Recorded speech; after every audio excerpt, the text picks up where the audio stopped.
ప్రజా TV Telugu news కి స్వాగతం. ప్రభుత్వంలాగా ఉన్న పరిస్థితి. సో ఈ చోట ప్రభుత్వానికి కప్పిపుచ్చుకునేదానికి సోషల్ మీడియా పైన వేధింపులు, వైఎస్ఆర్ కాంగ్రెస్ పార్టీ పైన వేధింపులు, అన్ని రకాలుగా చేస్తున్న పరిస్థితి అంతా కూడా మనందరికి కూడా బాగా తెలుసు. ఈ ప్రభుత్వం ఈ 6-7 నెలల్లో అన్ని డిపార్ట్మెంట్లలోనూ కూడా ఎక్కడా కూడా ఒక ఇంచు పని చేయడంలే. రెవెన్యూ డిపార్ట్మెంట్ పనులు చేయడంలే. మైనింగ్ డిపార్ట్మెంట్ పనులు చేయడంలే. ఏ పని అంటే ఈ ప్రభుత్వం అనేది ఉందా ఒట్టి సోషల్ మీడియా పైన లేకుంటే వైఎస్ఆర్ కాంగ్రెస్ పార్టీ కార్యకర్తలను వేధించే కార్యక్రమంలో తప్ప ఇంకా వేరేది లేదా తెలియదు. కానీ మొత్తం పైన చాలా దారుణం. ఈ రకంగా పరిపాలన ఉంటుందని ఎవరు కూడా ఎక్స్పెక్ట్ చేసి ఉండరు. గతంలో చంద్రబాబు పరిపాలన చూసి ఉంటారు కానీ సో ఇప్పుడు మాత్రం అంత నిర్వీర్యమైన పరిపాలన, అంత దారుణమైన పరిపాలన, చేతగాని పరిపాలన, దుర్మార్గమైన పరిపాలన, అంత దారుణమైన పరిపాలన ఇప్పుడు సాగుతున్న పరిస్థితి తెలుస్తోంది. సో ఎంత దారుణం అంటే ఇప్పుడు బూడిద పంచాయతీ కూడా ముఖ్యమంత్రుల స్థాయిలో సీఎంఓలో చేసే పరిస్థితి వచ్చింది. యమలమడుగులో doctor MV Ramana Reddy thermal power station కు సంబంధించి దాంట్లో ఫ్లై యాష్ అనేది వస్తుంది. అది ఏదో స్మాల్ స్కేల్ ఇండస్ట్రీస్ కు లేకపోతే చిన్న ఫ్లై యాష్ ఇండస్ట్రీస్ కు దానికి దీనికి ఉపయోగించుకునే కార్యక్రమం చేస్తారు. సో దాన్ని ఈ ఇండస్ట్రీస్ కూడా సిమెంట్ ఇండస్ట్రీస్ ఇవన్నీ కూడా తీసుకుపోయే కార్యక్రమం చేస్తారు. సో దానికి కూడా ఇప్పుడు పంచాయతీలు చేసే కార్యక్రమం. ఎందుకంటే ఉన్న లీడర్లందరూ కూడా దాన్ని దోచుకునే కార్యక్రమం అంతా కూడా చేస్తున్న పరిస్థితి. సో ఒక ఆయన తాడిపత్రి అయినా, ఒక ఆయన జమలమడుగు అయినా, సో వీళ్ళు పంచాయతీ ఈరోజు సీఎం ఆఫీసులో చేస్తున్నారు. సో వాళ్ళు దోచుకునేదానికి, లీడర్లు దోచుకునేదానికి ఇది ఒకటి. ఇదే కాదు, మట్టి, ఇసుక, ఎమ్మెల్యేలు, ఎంపీలు, తెలుగుదేశం పార్టీకి సంబంధించిన వాళ్ళు ఎప్పుడు చూడలే, కనివిని ఎరగని విధంగా ఇప్పుడు దోచుకునే కార్యక్రమం అన్నమాట అంతా కూడా. ఇసుక అయితే బెంగళూరుకు తరలి ఇచ్చేస్తున్నారు, బెంగళూరుకు, చెన్నైకి, పెద్ద పెద్ద సిటీలకంతా దోచుకుంటున్నారు. మట్టి దోచుకుంటున్నారు, ఇవి ఫ్లయాస్ దోచుకునే కార్యక్రమం. సో వాళ్ళ సొంత లాభానికి, సొంతంగా దోచుకునేదానికి వైషమ్యాలు వస్తే అంటే దాంట్లో కూడా మళ్ళీ పోటీ అన్నమాట.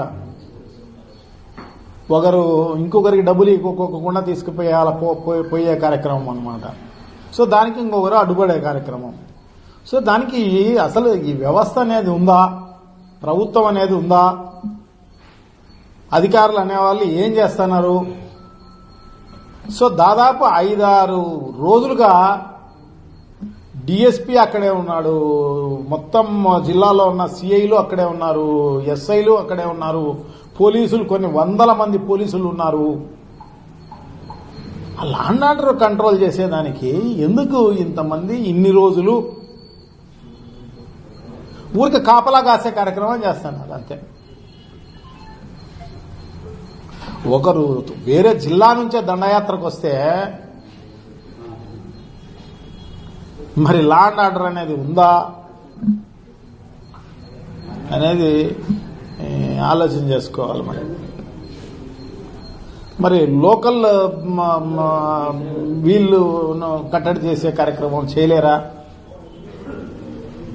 సో దాన్ని ఇప్పుడు సీఎం ఆఫీస్లో పంచాయతీ చేసే కార్యక్రమం చేస్తానన్నమాట. అంటే వేరే ఈ ప్రజలకు సంబంధించిన సమస్యలు ఇవన్నీ మనకు పట్టే కార్యక్రమం లే అన్నమాట.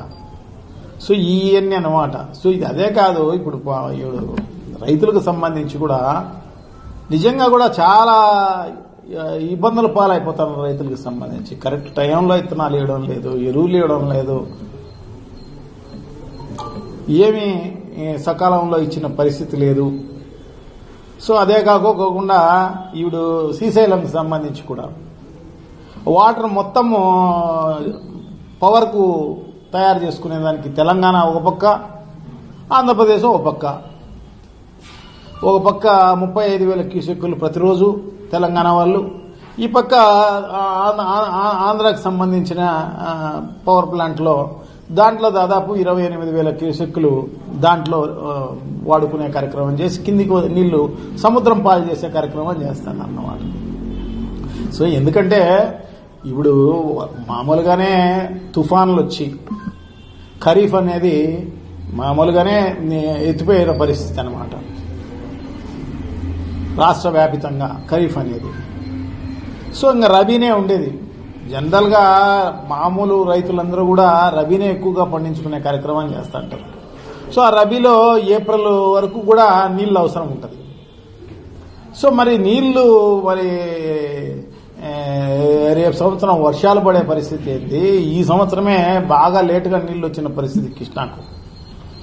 సో ఇప్పుడు 205 టీఎంసీలు ఉండాల్సింది మనకు ఇప్పుడు ఈ రోజుకు అదంతా కూడా 215 టీఎంసీలు ఉండాల్సింది ఈరోజు 124 టీఎంసీలు ఉన్నాయి నీళ్లు.